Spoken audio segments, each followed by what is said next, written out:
Le cours de l'histoire. Xavier Mauduit. Cette histoire débute dans un studiolo et se poursuit dans une bibliothèque princière. Entre-temps, nous avons croisé Pétrarque dans le Boccace, mais aussi Virgile, Ovide et Cicéron, surgis d'un autre temps. Nous avons lu en grec, en latin, des manuscrits richement enluminés et d'autres plus austères, mais aux marges imposantes. Ici, des médailles, des sculptures, des portraits. Sur le chemin, nous avons rencontré Gutenberg et aux manuscrits se sont ajoutés les incunables. Par les arts et par les lettres, l'invention de l'humanisme.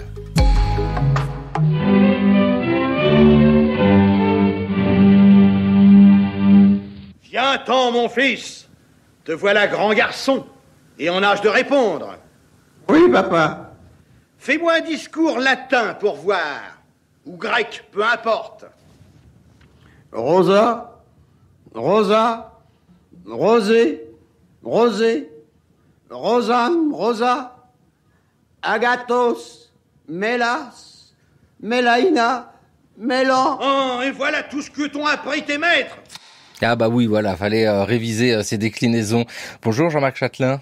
Bonjour. Bonjour Gennaro Toscano. Bonjour. C'était bon les déclinaisons, ce mélange latin-grec, c'est gargantua, c'est Rabelais. Nous sommes au milieu du XVIe siècle ici, mais vous êtes avec nous dans le cours de l'histoire pour réfléchir à l'invention de la Renaissance. Cette notion même de Renaissance est une notion complexe et ce qui nous anime, c'est l'humanisme. Alors, s'il fallait donner une date de départ pour l'humanisme, vous le voyez quand ? Alors c'est très difficile de dire à quel moment commence exactement l'humanisme, parce que les historiens ont souvent parlé même de préhumanisme à propos de certains personnages dès la fin du XIIIe siècle notamment, début du XIVe siècle.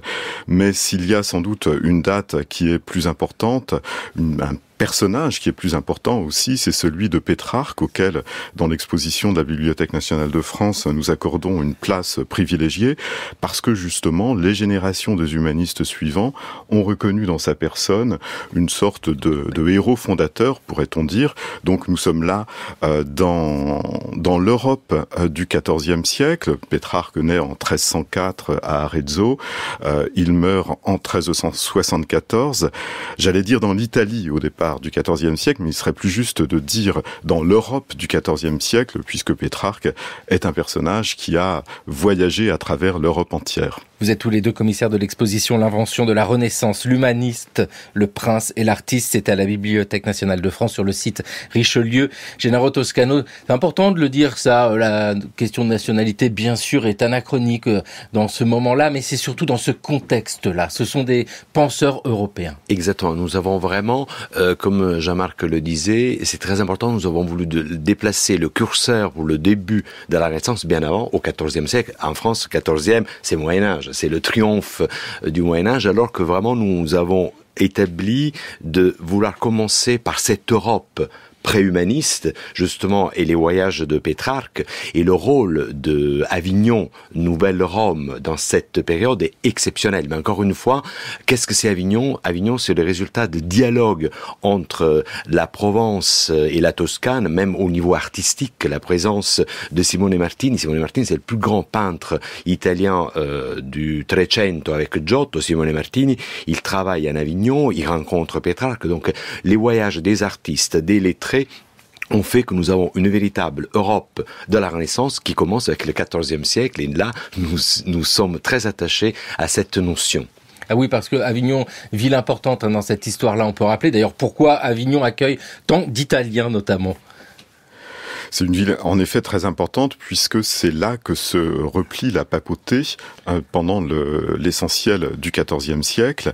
Et de fait, Pétrarque, qui, je le disais tout à l'heure, est né à Arezzo, va venir à Avignon, puisque son père est un Florentin qui a dû s'exiler de Florence comme Dante au tout début du XIVe siècle, d'où la naissance de Pétrarque, non pas à Florence, mais à Arezzo. Et puis, son père, qui est déjà un grand lettré, va venir s'établir auprès de la cour pontificale à Avignon, donc, du temps du premier des grands papes d'Avignon, qui est Clément V, et c'est comme cela que Pétrarque lui-même arrive dans la région d'Avignon. Il va être éduqué à Carpentras, puis ensuite fera ses études, notamment ses études de droit à Montpellier d'une part, et puis à Bologne. Donc très vite, c'est un personnage qui excède les frontières de l'Italie. Et un autre élément, que c'est pas parce que je suis d'origine napolitaine, mais Naples à l'époque est un royaume français.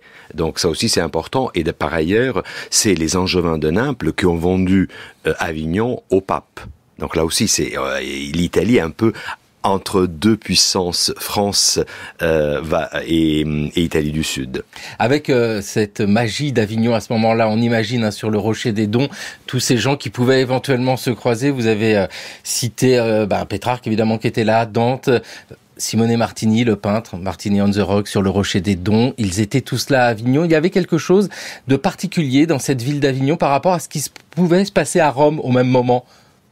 Mais Rome à l'époque est une ville en extrême décadence, lutte entre famille et la papauté, alors qu'Avignon c'est une ville nouvelle, c'est plus facile. Avignon, il faut tout construire, il faut tout bâtir, donc c'était pas la ville la plus importante. Carpentras était bien plus importante qu'Avignon à l'époque, mais Avignon c'est la ville nouvelle, c'est ce chantier qui est formidable, qui attire des peintres, des sculpteurs, et puis chaque cardinal, imitant le pape, veut s'alivrer, son palais, son hôtel particulier, comme on dirait en français. Donc évidemment, Avignon, c'est une ville puissante, et puis stratégiquement, elle est très importante. Elle est au nord de la Méditerranée, mais entre l'Espagne, les États d'Italie et le Royaume de France. Et oui, le Rhône servant de frontière, restons à Avignon. L'histoire dont je vais vous entretenir a commencé le 6 avril 1327. Un jeune clerc entrait dans l'église Sainte-Claire d'Avignon. Il s'appelait François Pétrarque et nous l'appelons aujourd'hui François Pétrarque. Il avait 22 ans et demi, il avait été tonsuré, mais il n'avait reçu aucun ordre religieux, et d'ailleurs on ne se serait pas douté à le voir qu'il appartenait à l'état clérical, car il était extrêmement élégant, de mise soignée, coiffé à la perfection. Lui-même s'est plaint dans ses lettres du temps qu'il passait chez le coiffeur. Il s'est également plaint des tortures auxquelles il se soumettait en enfermant ses pieds dans les chaussures à la mode. Étienne Gilson, philosophe, historien, en 1947, qui présentait l'amour de Pétrarque. Mais que s'est-il passé ce jour-là? Il nous le dit bien, l'histoire commence en 1327. Dites-nous, Jean-Marc Châtelain, c'est une rencontre. C'est bien sûr la rencontre de Pétrarque avec Laure, un personnage qui aura toute la postérité que l'on sait dans le Canzonière de Pétrarque, une œuvre absolument déterminante dans l'histoire de la lyrique amoureuse pour toute la littérature occidentale. Ce que dit aussi Étienne Gilson, c'est que à ce moment-là, donc Pétrarque est un jeune clerc qui n'a pas encore reçu les ordres majeurs. Et c'est un peu plus tard que Pétrarque s'engagera malgré tout dans une carrière ecclésiastique en 1329 pour des raisons économiques. Simplement, cette carrière ecclésiastique lui permet d'avoir des bénéfices ecclésiastiques, donc de toucher des revenus. Et c'est très important dans la mesure où c'est aussi ce qui va assurer à Pétrarque une indépendance économique, une indépendance financière. Et de fait, s'il y a une chose qui est très moderne, peut-être dans la figure de lettré qui est celle de Pétrarque, c'est cette indépendance, le fait que Pétrarque est un lettré qui vit indépendamment de tout attachement, de tout rattachement, de toute appartenance à une communauté qui serait soit une communauté monastique, soit une communauté universitaire. Il n'est ni moine, ni membre d'aucune université. D'ailleurs, même quand beaucoup plus tard, Boccace l'a invité à venir enseigner à Florence, il s'y est toujours refusé. Il a toujours été très vigilant sur cette indépendance. Et donc, cette indépendance, elle est très importante aussi dans la mesure où, justement, elle donne dans Pétrarque l'image d'un lettré d'un genre nouveau, pourrait-on dire, et la bibliothèque de Pétrarque, à laquelle nous accordons dans l'exposition une place très importante,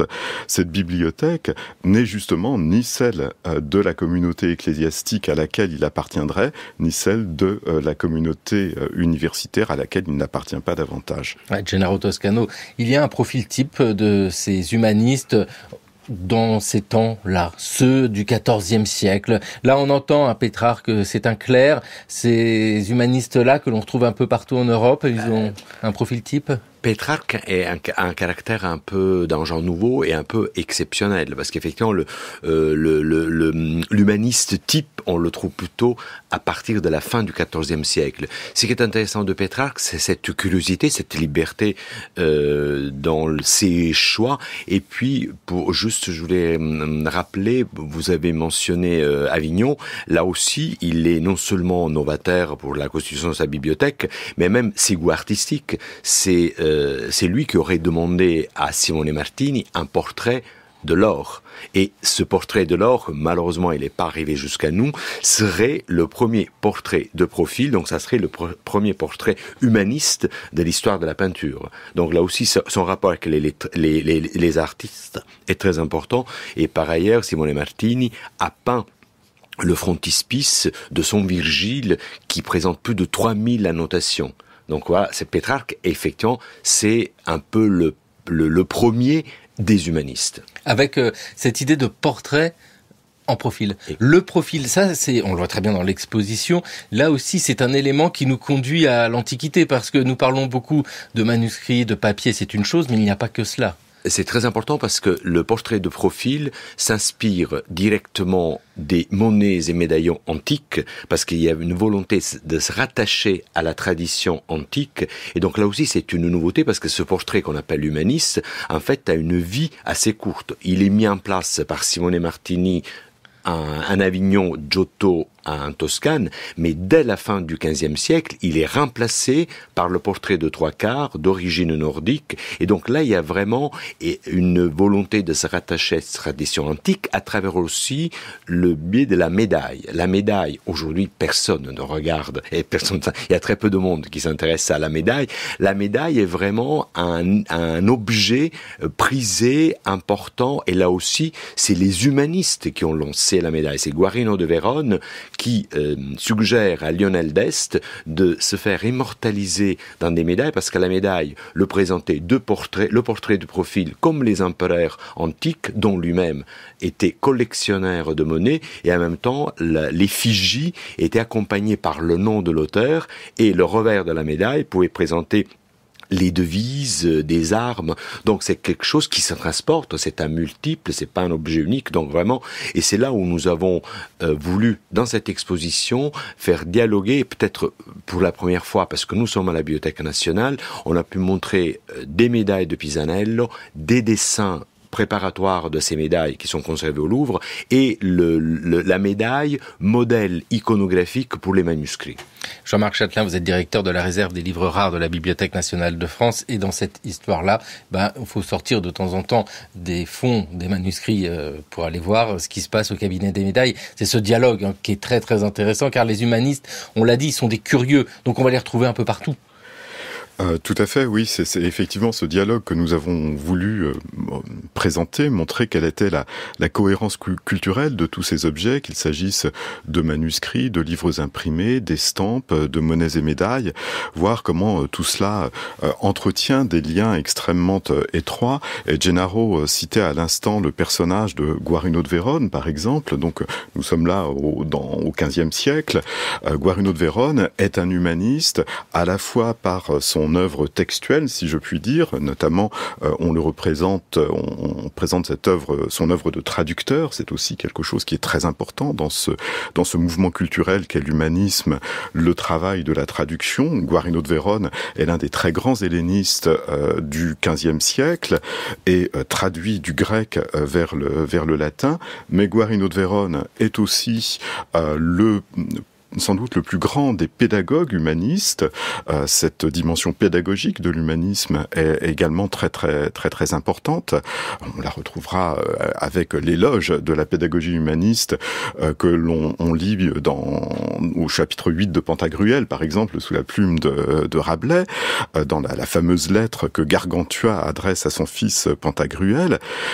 Et puis ce Guarino de Vérone, pour revenir à lui, qui a été un personnage extrêmement connu en son temps et pour les générations d'humanistes suivants, est aussi le grand théoricien de la médaille, tel que Gennaro l'expliquait. Voilà, cette forme qui à la fois puise à l'Antiquité et permet de retrouver justement, de donner forme, de donner figure au sentiment de la gloire, à l'importance que cette idée morale qui est celle de la gloire a pour toute cette génération d'humanistes.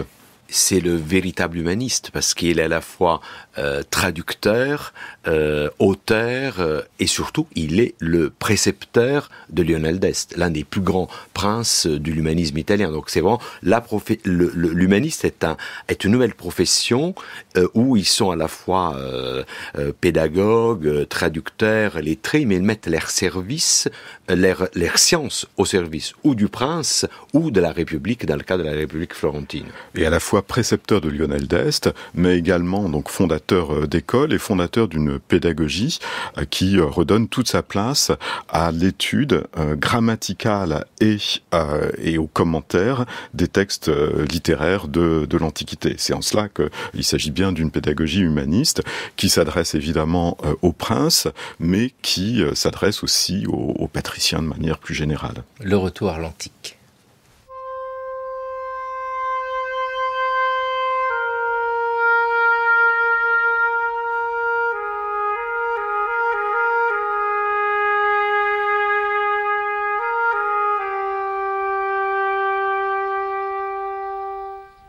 Diane, étant en l'épaisseur d'un bois, après avoir maintes bêtes assénées, prenait le frais de nymphes couronnées. J'allais rêvant, comme fait maintes fois, sans y penser, quand jouit une voix qui m'appela, disant « Nymphe étonnée, que ne t'es-tu vers Diane tournée ?» Et me voyant sans arc et sans carquois, « Qu'as-tu trouvé, ô compagne, en ta voix, qui de ton arc et flèche et fait proie. » Je m'animais, réponds-je, à un passant, et lui jetai en vain toutes mes flèches et l'arc après. Mais lui, les ramassant et les tirant, me fit sans et sans brèche.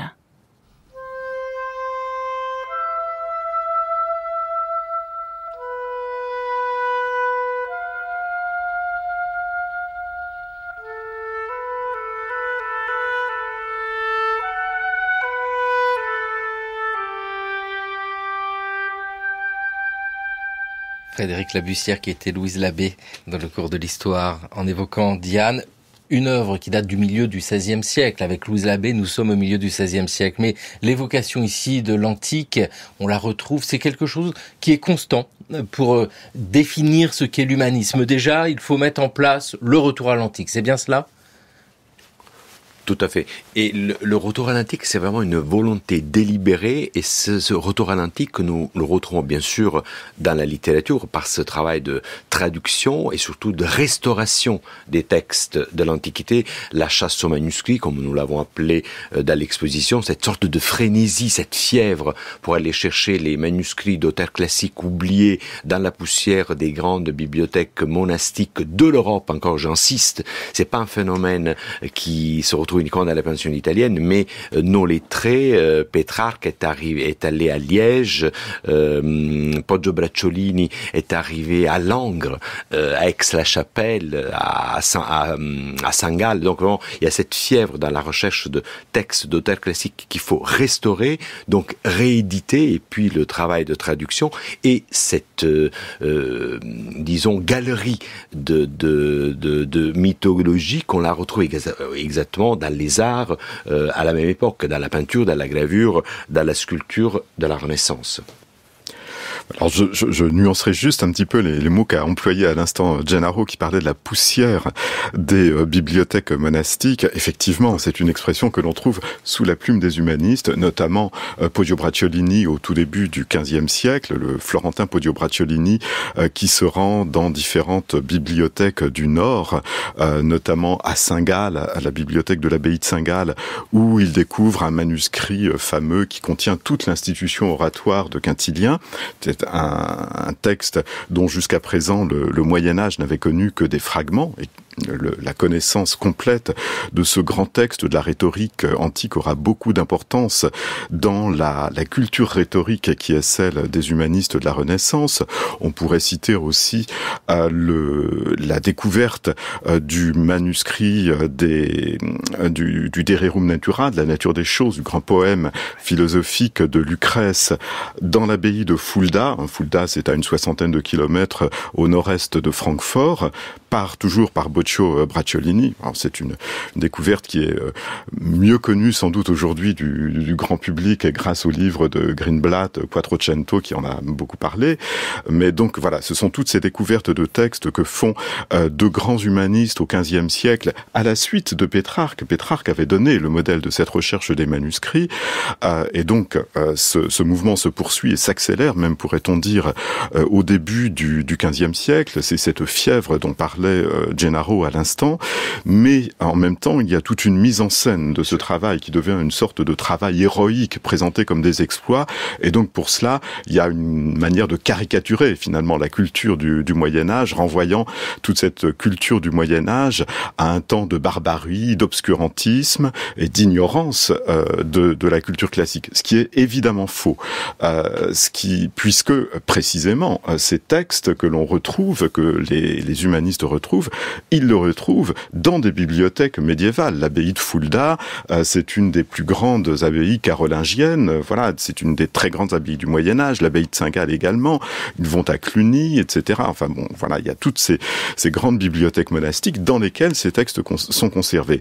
Mais ce qui sans doute est neuf, c'est la manière d'envisager ces textes et le rapport à l'encyclopédie du savoir antique. Finalement, on retrouve quand on dit qu'on retrouve des textes, ces textes effectivement étaient connus d'abord parfois de manière partielle, et on va entreprendre de les connaître de manière plus complète. Là encore, Pétrarque nous donne l'exemple avec le travail qu'il fait pour tenter de reconstituer le plus grand nombre possible de livres de l'histoire romaine de Tite-Live, un texte qui était connu de manière extrêmement lacunaire, qui d'ailleurs est aujourd'hui encore connu de manière très, très lacunaire. Hein. Nous ne possédons qu'un tiers à peu près de ce qui a été l'ensemble de l'histoire romaine de Tite-Live. Donc, à la suite de Pétrarque, d'autres humanistes entreprennent de reconstituer la totalité de ces textes, et puis surtout, ils entreprennent de replacer ces textes dans une connaissance plus entière de la culture de la culture latine, ou au XVe siècle de la culture grecque également. Donc je dirais d'une certaine manière que ce qui fait la nouveauté véritablement des humanistes, c'est peut-être moins la connaissance des textes antiques que la connaissance du monde de ces textes.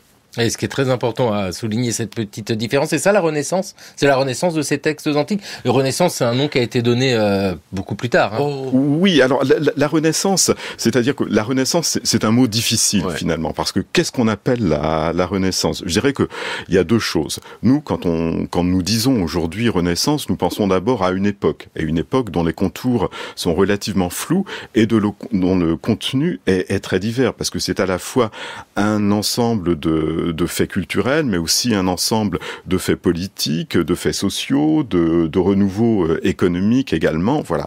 Donc c'est quelque chose d'assez flou si l'on entend par Renaissance une époque. Mais la Renaissance, avant d'être une époque, c'est d'abord une idée, l'idée de Renaissance. Et cela, c'est l'apport même des humanistes qui conçoivent, au fond, ce que les humanistes appellent Renaissance, c'est la conscience historique qu'ils ont de leur propre travail, de redécouverte, de cette culture de l'antique. Et c'est très intéressant parce que bien sûr, notre exposition, ce n'est pas une exposition beaux-arts, mais les artistes avaient eux-mêmes la même conscience de vivre une époque de renouveau. Et le mot Renaissance, c'est pas un mot moderne, c'est Vasari qui parle de Rinascita pour indiquer ce mouvement qui commence pour lui déjà vers le XIVe siècle avec Giotto. Et par ailleurs, Vasari, il parle de 3 âges. L'enfance avec Giotto, Simone Martini, qui correspond à l'époque de Pétrarque et Boccace, l'adolescence avec le Quattrocento et la maturité avec Michel-Ange, Léonard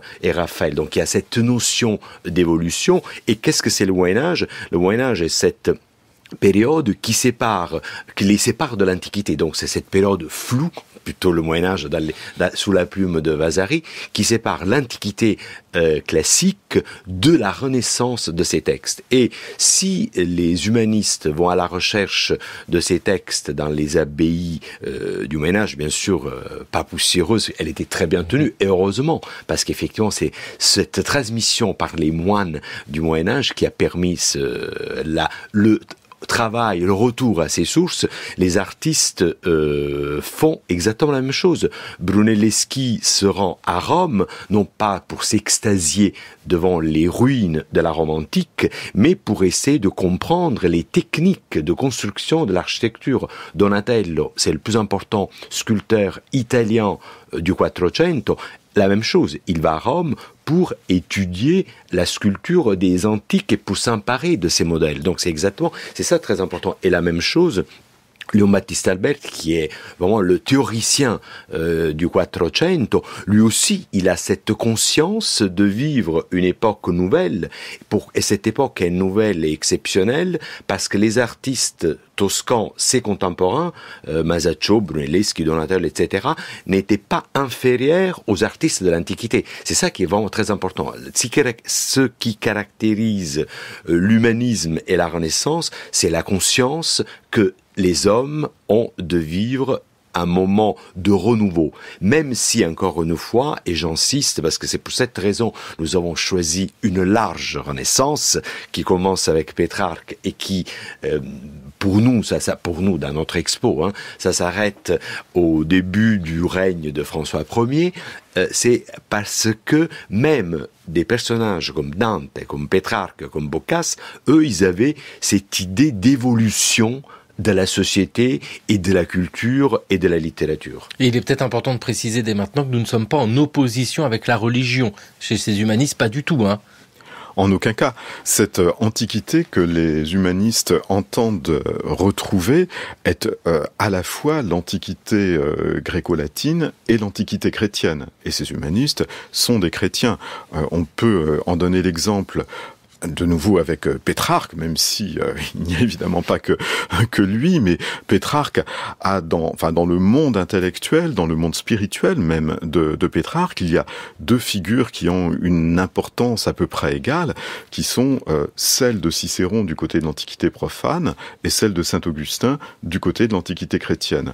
Et cette dualité qui est encore vécue comme une tension chez Pétrarque, on la retrouve, et à ce moment-là, elle n'est plus vécue comme une tension, au début du XVIe siècle, dans l'œuvre d'un humaniste aussi important qu'Erasme, qui s'attache justement, qui connaît extrêmement bien l'Antiquité gréco-latine, mais dont finalement la connaissance de la littérature antique profane est pensée par lui comme une propédeutique à la connaissance de la littérature de l'Antiquité chrétienne, qui permettra justement de ramener dans un temps de crise de la chrétienté le christianisme à ses vertus primitives, d'où l'importance de la tradition des pères de l'Église, et notamment pour Erasme, l'importance de Saint Jérôme. Dans l'exposition, on peut voir la figure de Saint Jérôme telle qu'elle est représentée par Dürer, notamment, qui fait pendant à une autre gravure célèbre de Dürer qui représente justement Erasme à son bureau, à sa table d'études. Et puis on voit aussi la nouvelle édition du Nouveau Testament en latin que produit Erasme, qui s'appuie sur une meilleure connaissance du texte grec du Nouveau Testament et lui permet de réviser la Vulgate de Saint Jérôme. La table de travail, lieu essentiel pour comprendre ces humanistes, c'est ce mot-là, studiolo. Oui, tout à fait. Mais vous m'avez anticipé ce que je voulais dire. Et effectivement, cette cohabitation entre les auteurs classiques grecs, latins et les pères de l'Église, on la retrouve effectivement dans la série d'hommes illustres du Studiolo que Frédéric de Montefeltro fait réaliser dans son palais à Urbino dans les années 1460. Autour des années 1470. Donc c'est vraiment très important parce que nous avons Platon, Aristote, Cicéron, Sénèque, mais nous avons les pères de l'Église, nous avons les trois grands poètes de Toscan, on a Dante, Pétrarque et Boccace, et quelques contemporains, parmi lesquels un très grand humaniste, moins connu aujourd'hui, Vittorino da Feltre, qui était un grand pédagogue et qui avait ouvert une école à Mantoue, autre centre important de la Renaissance italienne, dans lequel il formait les jeunes issus de ces familles princières italiennes aux lettres. Donc vous voyez, dans la galerie d'hommes illustres commence à l'Antiquité grecque et s'arrête aux humanistes en passant par les pères de l'Église et par les trois couronnes de la littérature italienne. Le studiolo que je vous propose, celui-là se trouve à Rome. Voilà, alors nous nous trouvons dans un lieu qui était le studiolo de Ferdinand de Médicis, où le grand bâtisseur de la villa venait se réfugier lorsqu'il y avait trop de monde et trop de gens qui travaillaient dans la villa. Vous devez imaginer cet endroit tel que c'était à l'époque, c'est-à-dire recouvert de soieries, de brocarts, et avec une extraordinaire collection de pierres précieuses, de pierres anciennes. Et alors c'est là que les choses sont intéressantes, il y a 2 fresques dans cette villa. La première, que l'on connaissait depuis toujours, se trouve dans cette petite pièce ici. Et vous avez donc des grotesques intéressantes, mais qui sont surtout intéressantes parce qu'il y a 3 petites vues qui représentent la villa avant que le cardinal Ricci de Montepulciano intervienne, la villa telle qu'il l'a faite du côté jardin, et la villa telle qu'il voulait la faire du côté de la ville. Et quant au jardin que vous voyez sur la 2e fresque centrale, ils sont exactement tels qu'ils étaient à l'époque. Pierre-Jean Rémy qui nous fait visiter ce studiolo. Pierre-Jean Rémy, membre de l'Académie française, directeur de l'Académie de France à Rome, c'est-à-dire de la Villa Médicis. Nous étions en 1996.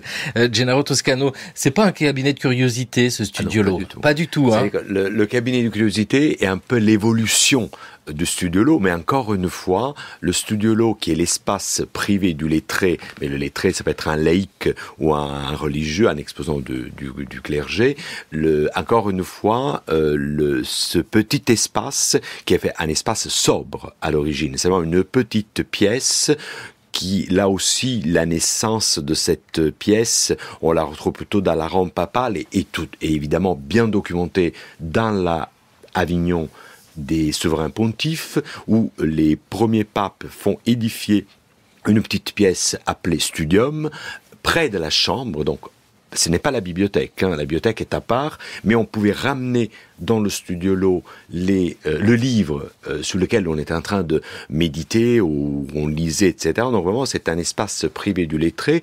Ce modèle est adopté à la fois par Pétrarque, parce que Pétrarque est le premier homme, donc premier humaniste à avoir dans sa maison près de Padoue à Arquois, à la fois une bibliothèque, une grande bibliothèque, parce que la bibliothèque de Pétrarque, elle comptait entre 1000 et 2000 ouvrages. Donc c'est une immense bibliothèque, c'est la plus grande bibliothèque privée d'un humaniste du Trecento. Et parallèlement, il avait une petite pièce près de sa chambre, qui existe toujours malgré les transformations de la maison de Pétrarque, donc un lieu où il se retirait loin du monde pour se plonger dans la lecture. Et après, ce modèle, on le retrouve chez les rois, chez Charles V, roi de France, qui possédait, en français ancien, on trouve le mot estude, il possédait ce cabinet, ce studiolo dans chaque résidence. Et là, avec les souverains, on commence à trouver à côté des livres des objets précieux.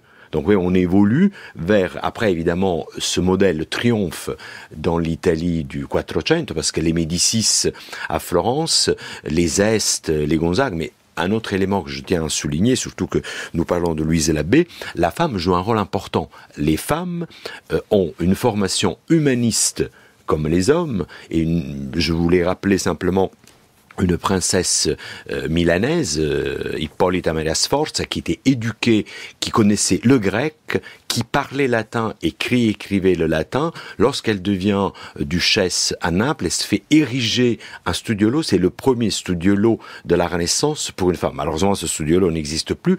Et elle écrit à sa mère, une lettre à sa mère qui était restée à Milan, en disant qu'elle se faisait construire un studiolo pour lire et pour écrire. Ça, c'est un témoignage exceptionnel pour l'époque, et donc nous sommes dans les années 1470. Ça fait une mise en abîme de ce que nous voyons, ces manuscrits exceptionnels, qui, dans ces cabinets d'écriture des humanistes, étaient déjà exposés. On montrait les reliures.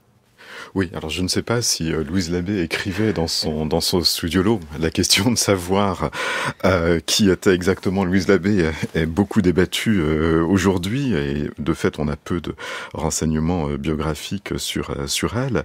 Mais en tout cas, pour revenir à la question du studiolo de la Renaissance, oui, dans l'exposition nous présentons effectivement un certain nombre de manuscrits, de représentations du studiolo à l'intérieur du studiolo, comme une sorte de mise en abîme dans cet espace d'introduction de l'exposition, où sont aussi exposés, grâce au prêt que nous a consenti le musée du Louvre, un certain nombre des tableaux qu'évoquait Gennaro, qui ornaient le studiolo de Frédéric de Montefeltre à Urbino.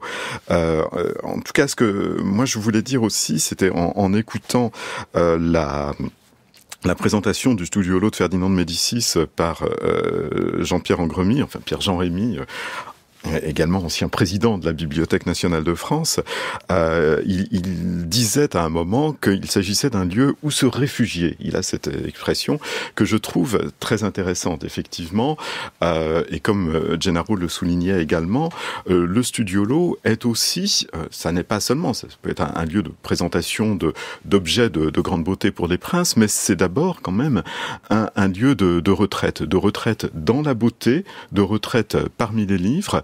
Et là, on retrouve aussi cette double postulation entre l'Antiquité profane et l'Antiquité chrétienne dans le lieu même qu'est le studiolo, où vit finalement une double tradition, celle d'une part de la retraite spirituelle, tradition chrétienne de la retraite spirituelle, et d'autre part, cette tradition, et l'une et l'autre viennent en quelque sorte se féconder mutuellement, cette autre tradition qui est celle du loisir lettré, l'otium literatum, pour employer le terme qu'utilisait Cicéron et d'autres auteurs après lui, c'est-à-dire ce loisir lettré, le loisir étant pensé par opposition aux affaires publiques. Voilà, Cicéron est un homme politique, et puis ce loisir lettré, c'est le moment où il prend de la distance par rapport à cette vie publique pour se recueillir, se retrouver lui-même, mais se retrouver lui-même se fait toujours par le détour de la connaissance, de la lecture, de la méditation des grandes œuvres philosophiques et littéraires. Eh bien, c'est ce modèle que réaniment les humanistes de la Renaissance. Oui, on comprend combien tout cela est similaire avec un moine, par exemple, dans sa retraite. On voit qu'il y a presque un schéma. C'est toujours cette question des ennuis que pourraient avoir les humanistes avec l'Église dans une lecture qui serait un petit peu décalé, où on imagine ceux du XVIe siècle qui pourraient contester l'Église. Là, on n'est pas du tout dans cette démarche-là. On sent la retraite, les œuvres des pères de l'Église qui sont lues. Retraite, oui, mais petit à petit, le studiolo, le prince invite quelques intimes et quelques élus dans le studiolo, parce que justement c'est là où il montre. Un livre, on le montre. Et vous savez, cette idée de montrer les livres aux visiteurs illustres, ça continue même de nos jours. Donc on a des exemples.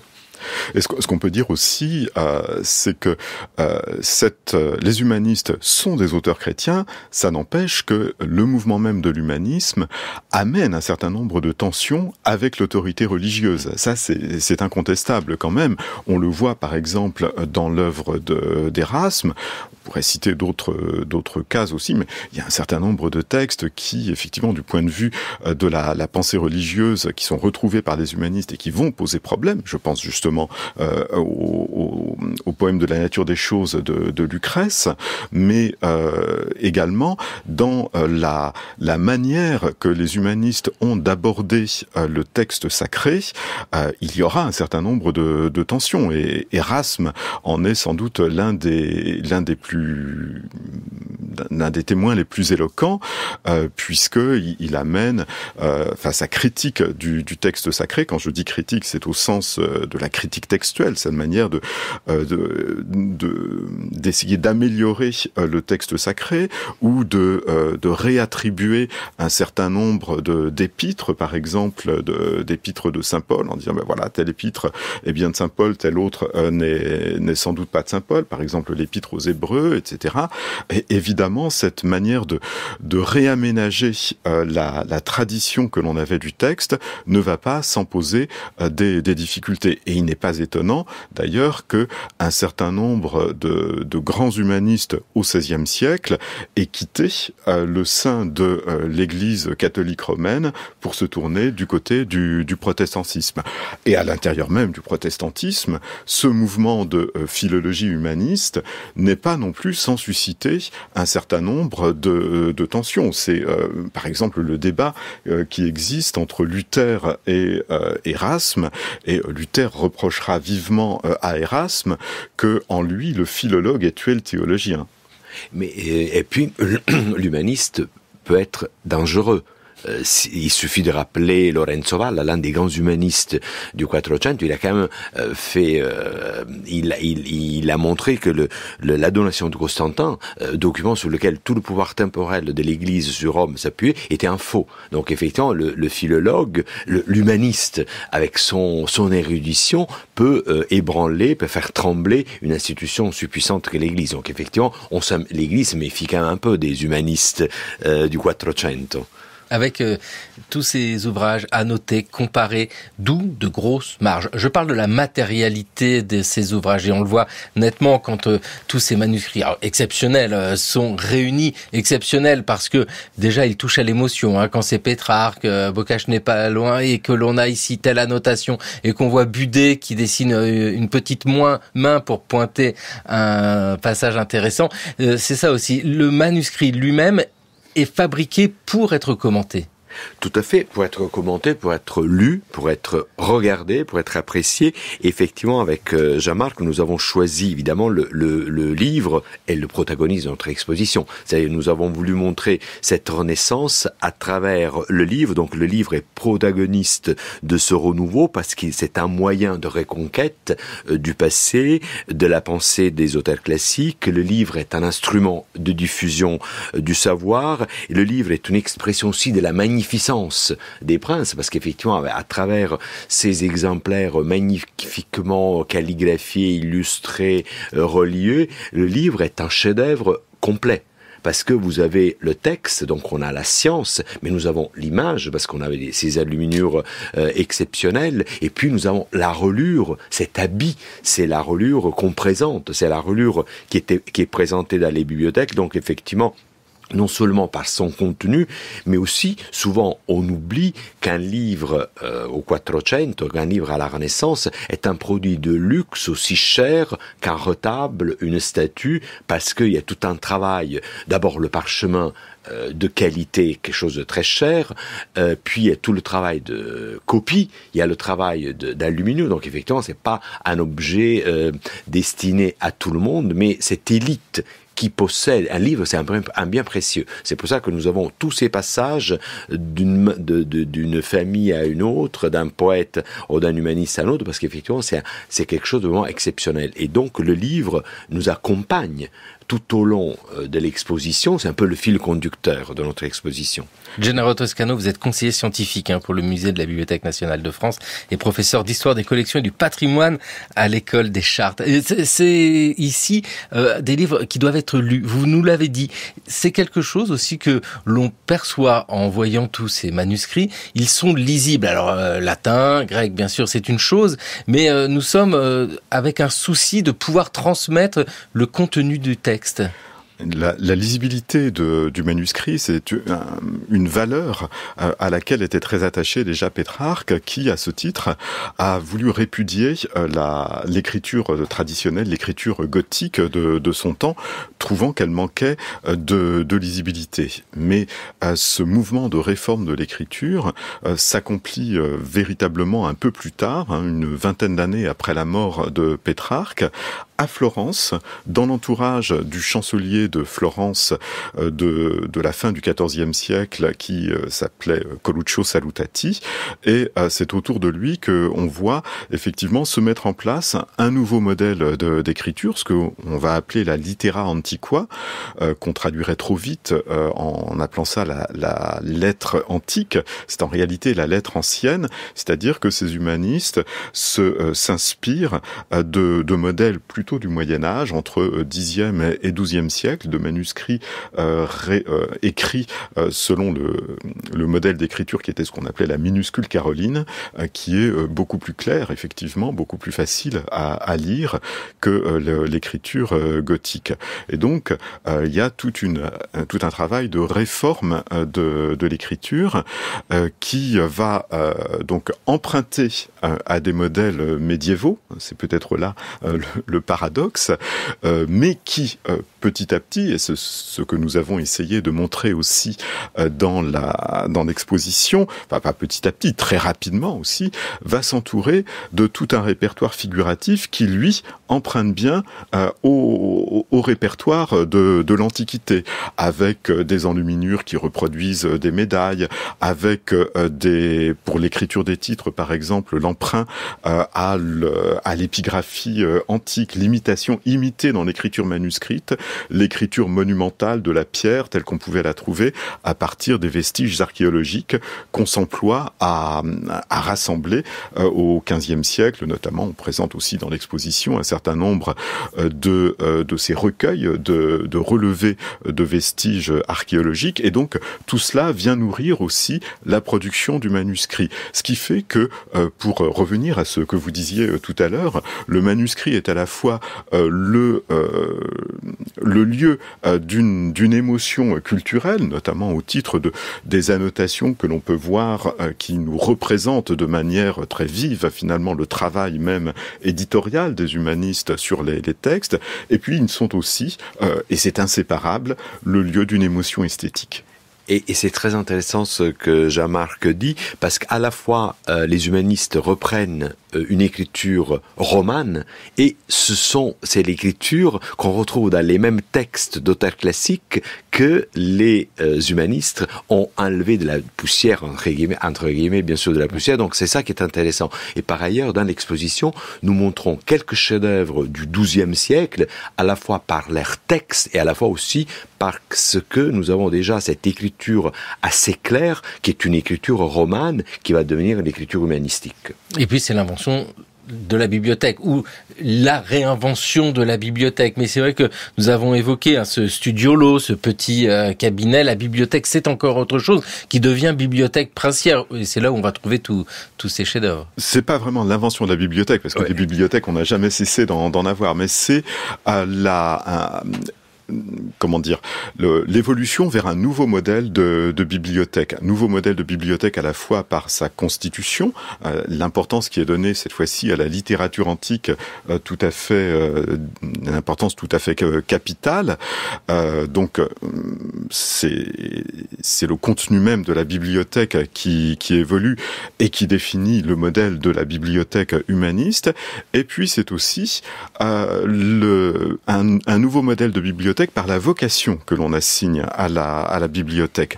C'est Pétrarque, là encore, désolé d'y revenir, mais effectivement, il est véritablement décisif dans cette histoire culturelle. C'est Pétrarque, là encore, qui en a donné le premier modèle, en imaginant, dans les années 1360, au début des années 1360, à une époque où Pétrarque vivait à Venise, de léguer sa bibliothèque, qui était la bibliothèque la plus riche en manuscrits d'auteurs de l'Antiquité latine, de léguer sa bibliothèque à la République de Venise pour qu'elle soit, après sa mort, ouverte à tous les lettrés. Voilà, donc la bibliothèque privée devient alors une bibliothèque publique avec, enfin, on imagine qu'elle puisse devenir une bibliothèque publique. Je dis on imagine puisque ce vœu de Pétrarque n'a pas été réalisé par lui, mais par les générations suivantes des humanistes. Et encore Pétrarque a été le conseiller, c'est l'instigateur pour la création de la plus grande bibliothèque princière italienne du XIVe siècle, celle des Visconti au château de Pavie. Donc Pétrarque avait un rôle de diplomate, on dirait, à la cour des Visconti, mais surtout, il a suggéré cette idée, et la bibliothèque des Visconti était sûrement au moment où la papauté se déchirait entre Rome et Avignon, la grande bibliothèque de la péninsule au Trecento et enrichie jusqu'aux guerres d'Italie, enrichie jusqu'à l'arrivée de Louis XII. Donc effectivement, ce modèle de Pétrarque, le modèle de la bibliothèque humaniste, est adopté par les princes de la Renaissance, et la bibliothèque devient le lieu où le prince peut exprimer sa magnificence. Non seulement il réunit dans la bibliothèque les humanistes pour la lecture, par exemple le roi de Naples, tous les jours, il réunissait les humanistes autour de lui, on lisait des textes de Tite-Live, bien sûr, c'était l'un des auteurs les plus prisés de l'époque, et il y avait mais on lisait également la Bible. Donc on lisait ces textes de l'Antiquité chrétienne et classique, il y avait une sorte de débat autour, et puis on y recevait les ambassadeurs, et dans la bibliothèque, aux ambassadeurs, aux diplomates, aux cardinaux, qu'est-ce qu'on montrait? Le livre. Donc cette notion de montrer le livre, c'est pour ça que nous sommes ravis de notre exposition, parce qu'on peut montrer ces livres comme ils étaient montrés dans une bibliothèque de la Renaissance. L'invention de la Renaissance, et là on comprend bien le sous-titre de cette exposition à la Bibliothèque nationale de France, l'humaniste, le prince et l'artiste. Dites-nous, Jean-Marc Chaplin, vous êtes, je le rappelle, directeur de la réserve des livres rares de la BNF. Bien sûr, pour une exposition, on va montrer ces livres somptueux, richement enluminés, très bien, mais pas que, parce qu'il y a beaucoup d'autres choses. Mais est-ce que dans les réserves de la Bibliothèque nationale, il y a plein de ces pages écrites? Parce qu'un humaniste n'a pas besoin d'avoir de belles enluminures pour travailler son texte. Est-ce qu'il y avait une grande production juste de textes comme ça pour circuler? Et que il serait pas utile de montrer comme ça en affilé sous des vitrines? Bien sûr, nous présentons de manière préférentielle dans l'exposition des manuscrits magnifiquement enluminés, mais il y a énormément de livres imprimés à partir de la fin du XVe siècle. Donc l'invention de l'imprimerie, c'est au milieu du XVe siècle, dans les années 1450, et à la suite de l'invention de Gutenberg, il y a une grande production, une très importante production d'édition de textes littéraires de l'Antiquité, dont on voit les marges non pas enluminées, mais couvertes d'annotations. Et de fait, il existe une manière humaniste de lire les textes qui recommande aussi, dans la pédagogie des humanistes, on recommande d'annoter les textes. Alors il y a plusieurs manières d'annoter les textes, on va peut-être pas rentrer dans ce détail, mais c'est assez compliqué, mais c'est passionnant aussi de voir que finalement l'annotation manuscrite dans les marges des livres imprimés est un phénomène qui, dans sa durée, est à peu près coextensif à la durée même de la culture humaniste. Et donc, à partir du XVIIe siècle, c'est une chose qui devient beaucoup plus rare. Et ça, c'est ce que l'on ressent en visitant l'exposition L'invention de la Renaissance. Et on comprend pourquoi, sur des manuscrits comme ça, on se dit, mais qui a osé mettre des annotations? Mais non, on comprend dès lors que c'est toute une philosophie, c'est toute une démarche, c'est tout simplement un geste humaniste. Merci vivement à tous les deux, Jean-Marc Châtelain, Gennaro Toscano, de nous avoir présenté cette exposition dont vous êtes les deux commissaires. Il y a le catalogue, évidemment, de l'humanisme. Ça fait du bien. Merci beaucoup à tous les deux. Il est temps pour nous de retrouver Gérard Noiriel. C'est le pourquoi du comment.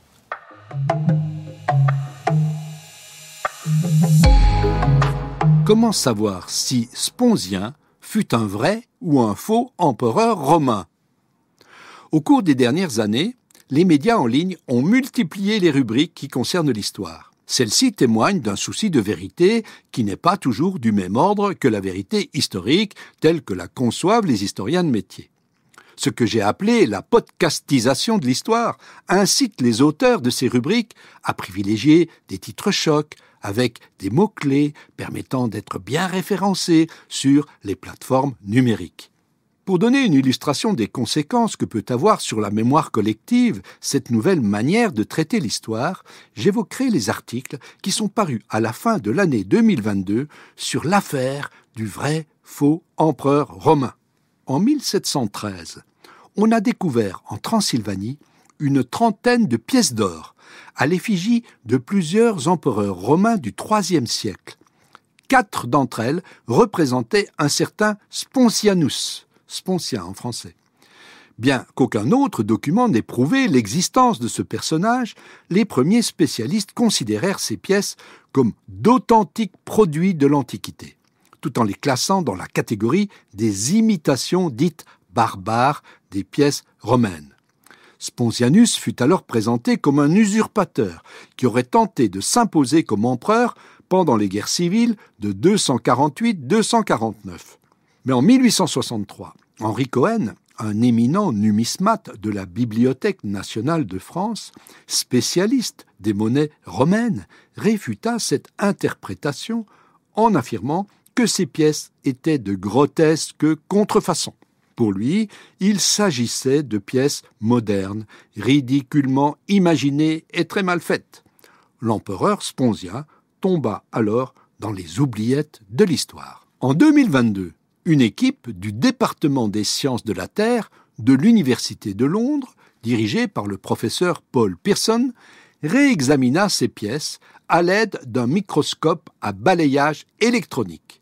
On découvrit alors qu'elles avaient des marques d'usure, prouvant qu'elles avaient été utilisées dans le passé.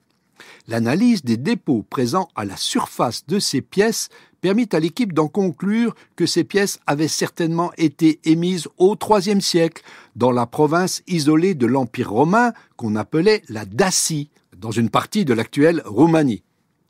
Si ces pièces étaient authentiques, c'est donc que l'empereur Spontianus avait bien régné sur cette province. Mais cette thèse a été fortement critiquée par d'autres spécialistes, si bien que nul ne peut dire avec certitude aujourd'hui si cet empereur a existé ou non. Cela n'a pas empêché les journalistes d'utiliser l'étude du professeur Pearson pour en faire un scoop présenté à l'aide de titres ronflants. Le Parisien a évoqué l'histoire de Spontianus, l'empereur romain qu'on croyait inventé de toutes pièces. La revue Science et Avenir a enchaîné avec un article sur le faux empereur romain qui avait bel et bien existé, avec en sous-titre « Comment une pièce d'or pourrait réécrire l'histoire ». Même l'hebdomadaire Point de vue, qui se présente comme une publication consacrée à l'actualité des familles royales et des dynasties princières, ainsi que des célébrités et people d'exception, s'est intéressé à Spontianus, l'empereur romain fantôme.